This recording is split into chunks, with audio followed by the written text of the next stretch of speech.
சுமையை குறைத்துக்கொள் சுகம் பெருகும். அந்த அரசனுக்கு கோடிக்கணக்கான சொத்து, சந்தோஷம் இல்ல. அவன் இறைவன் கிட்ட கேட்டான், சந்தோஷம் எங்க இருக்கு? இறைவன் சொன்னார், இங்க இருந்து கிளம்பி போ திருப்பூருக்கு. திருப்பூருக்கு பக்கத்துல ஒரு 10 மைலுக்கு அந்த பக்கம் உள்ள ஒரு ஊர் இருக்கு. அந்த ஊருக்குள்ள போ, ஒத்தையடி பாதையில. அங்க ஒரு கிழிஞ்ச கோவணத்தை கட்டிக்கிட்டு ஏத்த அரைச்சுக்கிட்டு இருப்பான், பாட்டு பாடிக்கிட்டு. அவங்கிட்ட போய் கேட்டா சந்தோஷம்னா என்னன்னு சொல்லுவான். ராஜா போனா ஒத்தையடி பாதை, அங்க போனா ஒருத்தன் ஏத்த அரைக்கிறான். ஏற்றம் இறைக்கிற போது அவன் கட்டி இருக்கிறது கோவணம். அந்த கோவணமும் பின்பக்கம் கிழிஞ்சு கிடக்கு. ஒரு அழுக்கு கோவணம் ஆனந்தமா பாட்டு பாடிக்கிட்டு சிரிச்சுக்கிட்டே ஏற்றம் இறைக்கிறான். இந்த மகாராஜா போய் கேட்டார், ஏப்பா இவ்வளவு சந்தோஷமா இருக்கியே? ஆமா, நான் ரொம்ப சந்தோஷமா தான் இருக்கேன், எனக்கு சுமையே இல்லை. நான் இவ்வளவு பெரிய ராஜ்யத்துக்கு அதிகாரி, இவ்வளவு சொத்து சுகத்தோட இருக்கிறேன், இத்தனை ஆழ்படையோட இருக்கிறேன், எனக்கு நிம்மதியே இல்லை. நீ இப்படி கிழிஞ்ச கோவணத்தை கட்டிக்கொண்டு சந்தோஷமா இருக்கே, இதுக்கு எப்படிரா அர்த்தம்னா? வாங்க காட்டுறேன். வீட்டுக்கு கூட்டிட்டு போனான். குடிசை வீடு, 10 இடத்துல பொத்தல். அந்த குடிசை வாசல்ல வயசான ஒரு கிழவியும் கிழவனும் கேழ்வரகு கூழ் குடிச்சுக்கிட்டு இருக்காங்க. இவன் சொன்னான், இதான் எங்க அப்பா அம்மா, அவங்க சாப்பிடுறாங்க பாருங்க.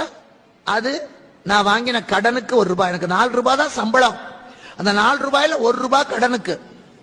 பெத்த கடன் என்ன அவ சுமந்திருக்கா, என்ன வளர்த்திருக்கா, அதெல்லாம் கடன் தான். அதை நான் திருப்பி தரணும் இல்லையா? அந்த பெத்த கடனுக்காக நான் என் சம்பளத்துல 1 ரூபாய் கொடுத்துட்டேன், அதான் அவங்க சாப்பிடுறாங்க. உள்ள போனான். அவ அக்கா புருஷன் துரத்தி விட்டுட்டான். வாழா வெட்டியா வந்து உட்கார்ந்து இருக்கா. அவளும் ஒரு கேழ்வரகு கூழ் குடிச்சிட்டு இருக்கா. அப்ப இந்த விவசாயி சொன்னா, ஐயா இது தர்மம். ஏன்னா எங்க அக்காவை நான் காப்பாத்தணும்னு அவசியம் இல்லை, எங்க அப்பா அம்மா காப்பாத்தணும், கட்டுறவன் காப்பாத்தணும். ஆனா அவனும் விட்டுட்டான், இவங்களாலையும் முடியல, நான் காப்பாத்துறது தர்மம். அந்த 4 ரூபாயில 1 ரூபாய் தர்மத்துக்கு. இன்னும் கொஞ்சம் உள்ள போனான். பொண்டாட்டி குடிச்சிட்டு இருந்தான். ஐயா இது கடமை. பஞ்ச காலத்துல என் பெண்டாட்டி பிள்ளைய நான் தான் காப்பாத்தணும், பக்கத்து வீட்டுக்காரன் வந்து காப்பாற்ற மாட்டான். அதனால அவளை நான் காப்பாற்ற வேண்டியது கடமை. கடமைக்கு 1 ரூபாய்.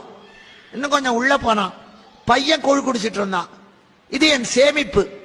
இன்னைக்கு இவனுக்கு நான் போட்டேன்னா நாளைக்கு இவன் வளர்ந்து போய் எனக்கு கொடுப்பான். இன்னைக்கு பேங்க்ல போட்டு வச்சா தான் நான் ரிட்டையர்ட் ஆனா வாங்கிக்க முடியும். இது சேமிப்பு.